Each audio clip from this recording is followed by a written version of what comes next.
Forget what you know about modern warfare.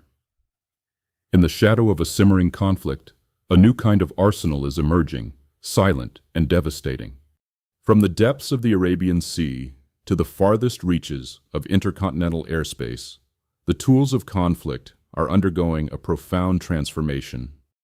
As of early 2026, the strategic landscape against Iran has shifted dramatically, revealing an array of advanced weapons and tactics designed not just to deter, but to overwhelm. We're about to uncover how old doctrines are being abandoned for a synchronized, high-tech approach that could reshape geopolitical power forever. This isn't a theoretical exercise, it's a detailed look at the capabilities and strategies now firmly in place, reflecting years of planning and harsh lessons learned. What you're about to hear will lay bare the immense power now positioned in the region, fundamentally altering the calculus of any potential conflict. The most visible change, perhaps, is the ubiquitous presence of fifth-generation stealth fighters like the F-35 and F-22. These aren't just advanced jets. They are now the undisputed spearhead of any significant U.S. air operation near Iran. Their role has expanded far beyond simple aerial combat. Think of them as the silent key that unlocks the battlefield. Their primary mission: kicking down the door. This means penetrating Iran's most sophisticated air defenses, creating openings for other aircraft, and blinding enemy radar systems.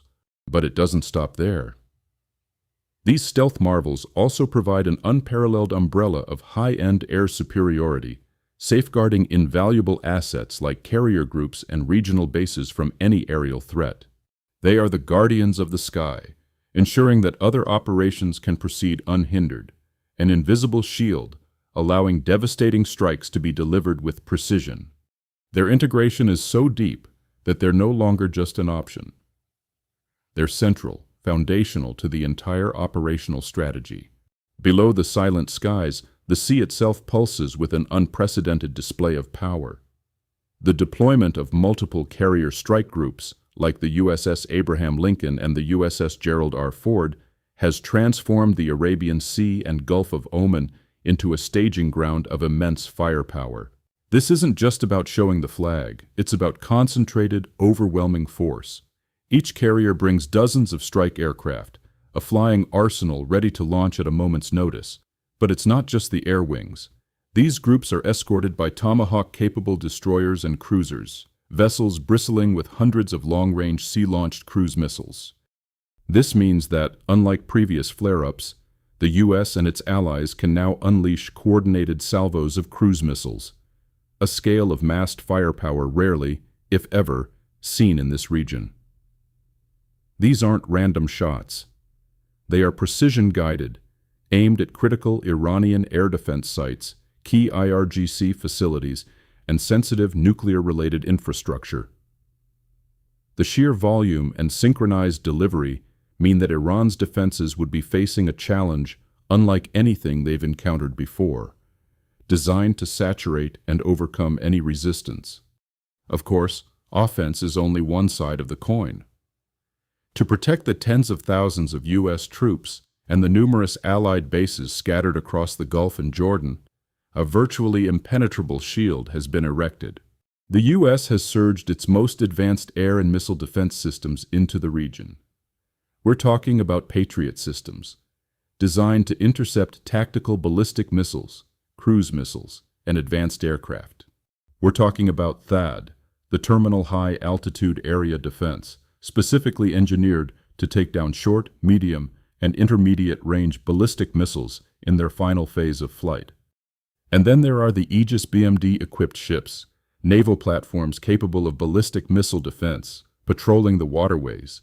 These systems aren't deployed in isolation. They create overlapping defense zones, layers upon layers of protection, forming an almost impervious dome against Iran's vast and growing arsenal of missiles and one-way attack drones. The scale and density of this defense posture are dramatically higher than in any previous crisis. This isn't an arbitrary buildup. It's a direct, calculated response to the hard lessons learned from the 2025 war between Iran and Israel, where Iran's heavy reliance on missiles and drones showcased the need for an even more robust and integrated defense. The objective is clear: to render Iran's primary retaliatory capabilities largely ineffective against protected assets, effectively nullifying a significant portion of their offensive punch. Perhaps one of the most striking new developments is the normalization of using long-range stealth bombers for strikes against Iran. While discussions of using U.S. stealth bombers for intercontinental missions from the mainland to strike Iranian nuclear and military sites aren't entirely new, think of past plans like Midnight Hammer.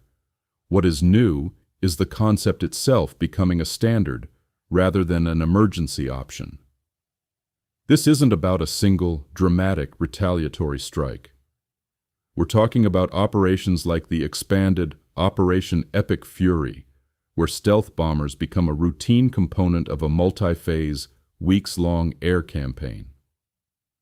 These giants of the sky, flying from continents away, would launch standoff weapons in concert with carrier air and tomahawks. This moves beyond the idea of a one-night show into a sustained, methodical application of air power, capable of striking deep within Iran with minimal risk to manned aircraft. It's a testament to the endurance and global reach of U.S. air power, transforming the entire planet into a potential launchpad for precision strikes. This focus on long-range, minimal-risk engagement brings us to another critical shift: the much heavier emphasis on standoff munitions and one-way drones by both sides. U.S. planning now fully embraces the idea that manned deep penetration strikes are a high-risk proposition. Instead, the strategy leans heavily on standoff weapons. This includes a multitude of tomahawks, those reliable, long-range cruise missiles, and JASSM-type cruise missiles, designed to bypass sophisticated air defenses. But crucially, this also encompasses a wide variety of one-way attack drones and loitering munitions. These smaller, often harder to detect systems can be sent into hostile airspace to deliver precision strikes, gather intelligence, or simply overwhelm defenses, all without risking human pilots. The goal is simple: minimize exposure to Iranian air defenses and missile retaliation. It's a game of calculated risk, where technology shoulders the danger. On the Iranian side, the playbook is also evolving. They, too, are expected to lean heavily on large salvos of cruise missiles and one-way drones, targeting regional bases and critical energy infrastructure.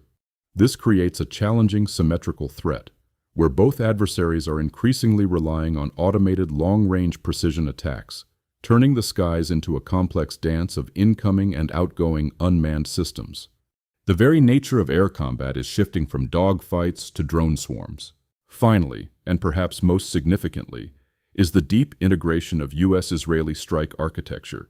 The 2026 strikes on Iran's nuclear and missile infrastructure showcased an unprecedented level of operational synergy. This isn't just about sharing intelligence. It's about shared targeting, meticulously coordinated timing, and precise deconfliction of complex strike packages moving over vast distances. It's not about a single new weapon, but a new, combined arsenal operating as a single, coherent force. Imagine U.S. stealth bombers flying from afar, Israeli strike aircraft launching from closer bases, barrages of cruise missiles from land and sea, and a sophisticated layer of cyber warfare and ISR, intelligence, surveillance, and reconnaissance, assets all working in perfect synchronized harmony. This level of cooperation goes far beyond earlier, more compartmentalized raids, where each nation might have conducted its own separate operations. This is a truly integrated command and control structure, designed to maximize impact, minimize friendly fire incidents, and present Iran with a unified, overwhelming multi-domain threat. It represents the pinnacle of allied military interoperability, a force multiplier that transcends individual capabilities. The implications of these developments are profound. What we are seeing is not just an incremental upgrade, but a fundamental paradigm shift in how military power is projected and defended in one of the world's most volatile regions. The arsenals are more potent, the defenses more layered, and the coordination between allies more seamless than ever before. This integrated, multifaceted approach transforms the threat landscape, pushing any potential conflict into a new, far more complex and devastating dimension. It's a clear message, delivered not through words, but through the silent, undeniable language of military might. If you found this deep dive into modern military strategy eye-opening, then you'll definitely want to see our next video dissecting the rise of AI in autonomous weaponry.